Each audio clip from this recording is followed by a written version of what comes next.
Have you ever felt a tingling sensation in the hours after you run? I was plagued by this a few months ago and did some research on it to find out what that was all about. So stay tuned to find out what I learned.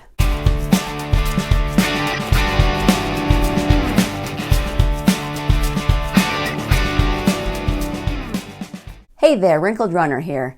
Tingling legs or that pins and needles feeling can be annoying, especially if you're sitting or lying down and that's all you can think about. It's not pain per se, so sometimes we may ignore it as runners or think it isn't related to our running. That's what I thought until I realized it was happening on my running days. After looking into it, I realized it was probably a nerve issue. Numbness and tingling almost always is, according to Joe Yuhan, physical therapist, running coach, and writer for the website irunfar.com. There is an article on that site that lists the 6 signs that a running injury is nerve pain, and I'll link to that in the description. In older runners, because of aging and the different diseases and changes in the body that go with it, we are more susceptible to this tingling feeling, though runners of all ages can experience it, since damage can occur for a number of reasons. A common reason a runner may be causing nerve damage without realizing it is the things that we do when we run that restrict the blood flow to the various nerves. I talked last week about running form and how my husband runs with clenched fists sometimes. Clenching areas of our bodies when we run can restrict this blood flow. We can also restrict flow by wearing too tight shoes.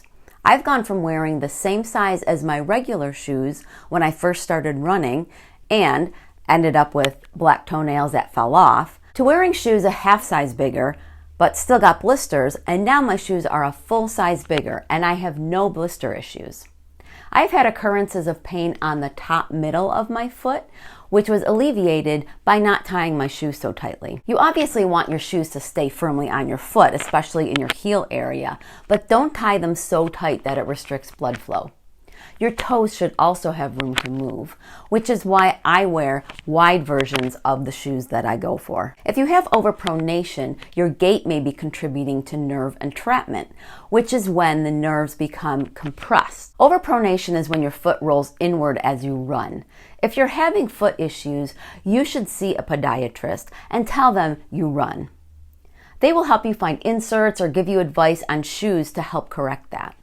Nerve pain can also feel like a muscle strain or other injury, so if you are rehabbing or resting an area and finding that it isn't working, the pain may be due to nerve damage and not what you think it is.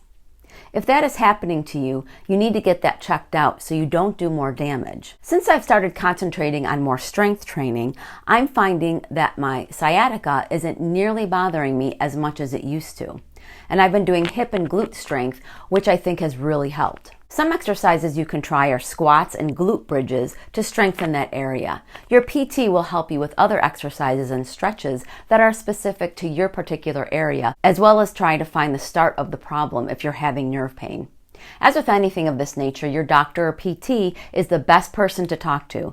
They will be able to recommend the best course of action to make sure that you are running safely. And again, whenever you see a medical professional, it is a good idea to tell them that you are a runner. If you deal with tingling, pins and needles, or numbness, don't just run through it and hope it goes away. Nerves are sensitive and can cause all kinds of issues in all areas of the body, not just where they are being hurt. So check this out with a doctor. Also, if this has been a chronic issue for you, you will want to investigate with them whether there is an underlying issue that doesn't have to do with running. Next week, please join me as I show you the Garmin Pace Pro strategy element on the Garmin watch. You can use this during a race to keep you on track for completing any time goals that you may have. Subscribe now so you can see what that's all about.